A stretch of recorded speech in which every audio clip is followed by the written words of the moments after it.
For many people, learning how to increase willpower is perceived as the holy grail of success and personal growth. The logic seems straightforward: if you could only understand how to build willpower, you'd be able to overcome your impulses, master your emotions, and make rational decisions that further your goals. While this line of reasoning certainly makes sense, it doesn't provide a complete picture of what it means to have willpower. At its essence, self-control stems from your values and choices, and getting to know yourself empowers you to build self-discipline. But to get the full benefits of self-control, you must also create an effective strategy.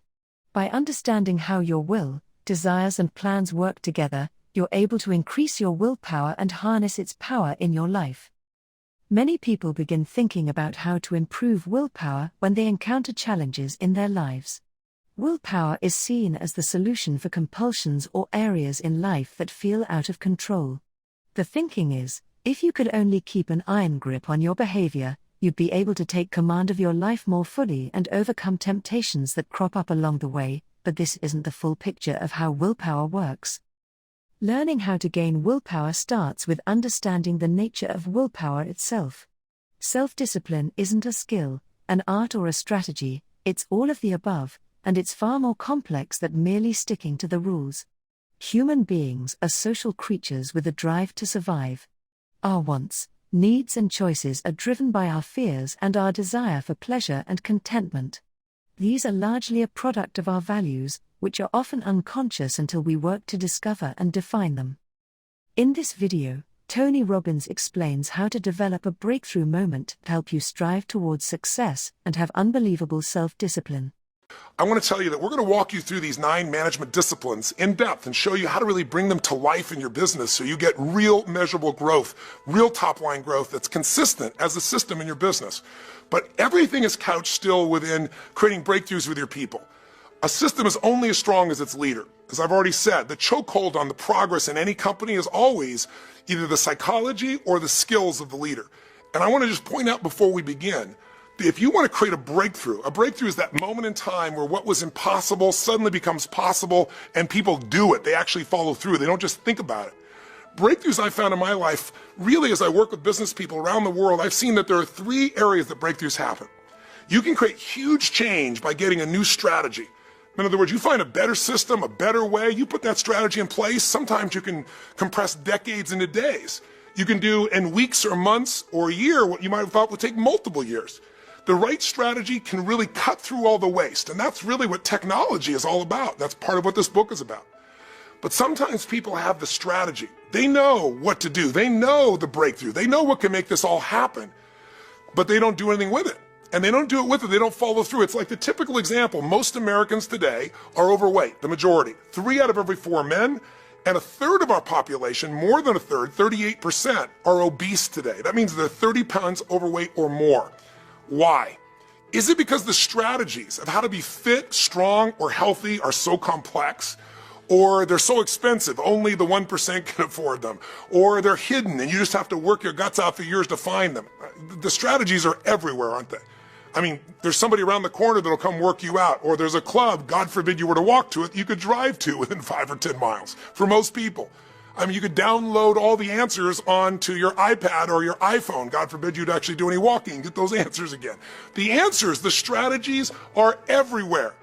The problem is we don't use strategies if we don't deal with our limiting stories. Now, I mentioned earlier stories. If you listened to some of the first part of this book or read a first part of this book, a story is just a set of beliefs that we tell ourselves over and over again until it connects into a story. You know, somebody once said, if you tell a lie big enough, loud enough, and long enough, sooner or later people believe you. That was Hitler. Well, we're Hitler in our own minds very often, and sometimes the salespeople you're managing are Hitler to themselves. They might start to hear stories about the product of your company, or a competitor has some advantage, or something about the economy. And there may be some truth to the story, but it's not the whole story, and they make it the whole story. They grab a hold of it as the reason why they aren't doing what they should be doing, or why the results aren't as high as they need them to be. There's always a look. We're all afraid of failing. It's in the nature of human beings. So we look for a reason that's not our fault, something we can point to outside of ourselves. And sales leaders and sales managers do this as well, as you well know. It's part of human nature. So becoming aware of your own limited story You can't help someone else change their story about the company if you're buying in it to yourself. And sometimes when things are overwhelming, when the economy takes a hit, when all of a sudden competition comes out with a product, sometimes we generalize everything. We give them the advantage in everywhere, and we forget the advantages we have personally. So as the leader, besides coming up with the strategies that work, you and I have to figure out what's the story that we can own in ourselves and that we can deliver to our teams. And you can almost always hear it or see it or perceive it in your team when it's happening. But what do you do to break that story? What do you do to shift them? That's what every leader has to look at. And by the way, if you shift that story, you're not going to do it unless you shift the third element. And the third element's the simplest one, but it's the most powerful one moment to moment, and that is your state. As a leader, before you go and do any of this stuff, your state, your level of certainty, your level of passion, your level of excitement, your level of energy, your level of ownership of what you're going to talk to somebody about is the most powerful thing that's going to affect them. Listen, we all know in human communication, words are 7%. That's all the researchers said, what the words you use. Now, certain words can ignite people, don't get me wrong, but words are the smallest part. What affects us more is voice qualities. Tone, tonality, tempo, volume, all of these things shift us even more. Studies show about 38%. But your body is 55%. Your gestures, your facial expressions. And I don't mean manipulating these in some fake way. I'm talking about when you get into a peak state, you get into a rant, you get into something you're excited about. I don't have some script right here to talk with you. I'm in state with you. I'm thinking about how to serve you right now, and I know there's certain things I've talked about that are important, and I'm going to come deliver them. If I was saying here now, point number 1 is this, and point number 2 is this, and here's the third thing, you're going to turn this thing off in a moment. You can read that damn stuff in a book. What we're looking from each other is an exchange.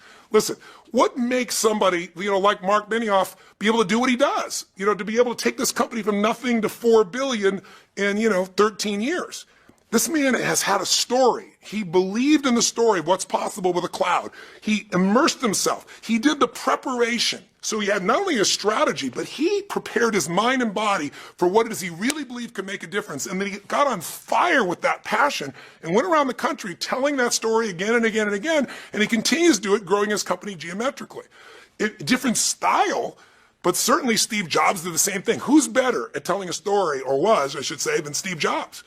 I mean, pretty extraordinary. He could sell ice to Eskimos. He'd come out and say, we have what we believe is the greatest breakthrough in the history of the world. It's not exact language, but, it's a miracle. And people would buy it because he owned it. He believed it inside of himself, and he brought a state to the table. I mean, who do you want to be around? Somebody comes in and says, all right, guys, let's go through the update. Tell me what your numbers are, That person, I'm exaggerating only slightly, unfortunately, from some things I've seen in large corporations, that person, I don't care what system you put in place. I don't care what 9 disciplines, I don't care what strategies you go in. Their story and state is the chokehold on the growth of that business. So our job, if you and I are going to really maximize what we're here to do, is to make sure we have all 3 of these. The right strategies, the best we can find, a story that we own that's real and authentic, but that we own, that's inside of us, and that we can translate to other people, but also the state to make that happen. So how do you do that? Well, everyone's different, but the first thing that'll get you in state is being fully prepared. If you can, so prepared it's in your bones, then you're not going to have to think about what do I say, how do I say it, how am I coming across? You're going to own it. Preparation is always number 1. But then number 2, you got to get in state. And so different people do it in different ways. Some people read, some people listen to music. I love being something physical. That's my nature. But I've found that if you want to change somebody's state, emotion comes from motion. Maybe it's time to go on a run, especially if you're finding yourself in a place where you're overwhelmed by challenges in the environment, or you're overwhelmed by just how much you got to get done. In that frustrated or overwhelmed or stressed state, you're not going to be your best. Everybody communicates well when they're in a great state. When you're in a lousy state, no one communicates well. That's why people get into trouble and arguments and family challenges and intimate family challenges with their loved ones. If you're going to change that game, you got to recognize if I'm not ready, not only with my information, if I'm not feeling where I own this, it's time to do something physical to change my state. So going for a run, lifting weights, going for a strong walk, put some great music on, whatever it is that ignites you into a different place. And I'm not saying be like me. I'm not having any suggestion that's right. I'm obnoxiously intense and passionate, but you got to be your best. And you know whether you're there or not. And the way you're going to get yourself there is really score yourself. Where am I 0 to 10? Where am I? 10 is absolutely ready to rock and roll and make this thing happen. 1 is near dead. If you're walking into that meeting, and even if you're prepared mentally, but you're not in state, at least at an 8 or 9 or above, you're certainly not going to get close to maximization. Better to get yourself at level 20 on a 0 to 10 scale that's obnoxious and calm it down where you can reach people than try to pump yourself up in the middle of the meeting. You're not the leader if you're doing that. And do this with your people. Listen for their stories. What are they saying about things? And when you find the story doesn't make sense, ask them more questions. Don't make them wrong. Get in deeper. My purpose here in this couple of minutes is not to try and teach you how to do all 3 of these, but you already know this. I'm just saying, bring it to your attention. It's a good little tool for you. Do I have the strategies? Do I own the story? Am I in state? Now, am I giving the strategies to my team, but do they have the overall story that's going to truly empower them, that's real and authentic? And do I have them in state? You know, if you looked at someone like Steve Jobs, he certainly knew where the audience was and he knew how to adapt. He knew how to put people in state, and he used imagery and music and a script and everything else to tell that story, but from a state where he was owning it and was truly deeply excited. People could feel it. It's infectious. If you look at anyone who's great in that area, I have a dear friend, Paul Tudor Jones, one of the top 10 financial traders in the history of the world. And if you go to the Jones group, the Paul Tudor's group, you're going to find yourself in a place where every morning they ignite the airwaves first thing in the morning with cranking music. These are traders that supposedly are cerebral on their computers, to ignite them into a peak state, because Paul's seen the power of that. He's done all my programs. And he'll often put on videos that inspire.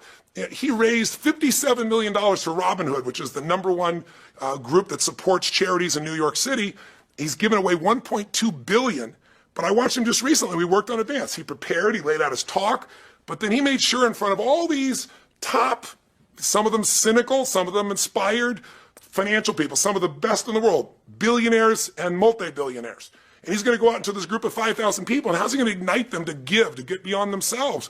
He didn't just give his talk, he owned it, he felt it, and he put on Braveheart. He brought this music. What would you give, years from now to know you made this difference? He was playful, he owned it, he used the music to put him in state. There's so many tools. All I want you to get from this talk is, don't settle for less than you can be, do, or give. Don't settle from your people. Start with you, strategy, story, state. Go after their strategy, story, state. And if there's one that's most valuable to create change quickly, change the state. Because if you don't, have you ever noticed how when you're in an angry state with somebody, you're mad at them, suddenly you can remember everything on earth they've ever done that's pissed you off? Or can you remember a time where you fell head over heels in love, or at least in lust, and suddenly what's wrong with your life? Your story changes when your state changes. And the strategy is never going to get applied unless the state and the story are there. I hope this is helpful, and I hope that the process that we're sharing you here will make a difference in your business. Let's go to the next step. Thank you for your time.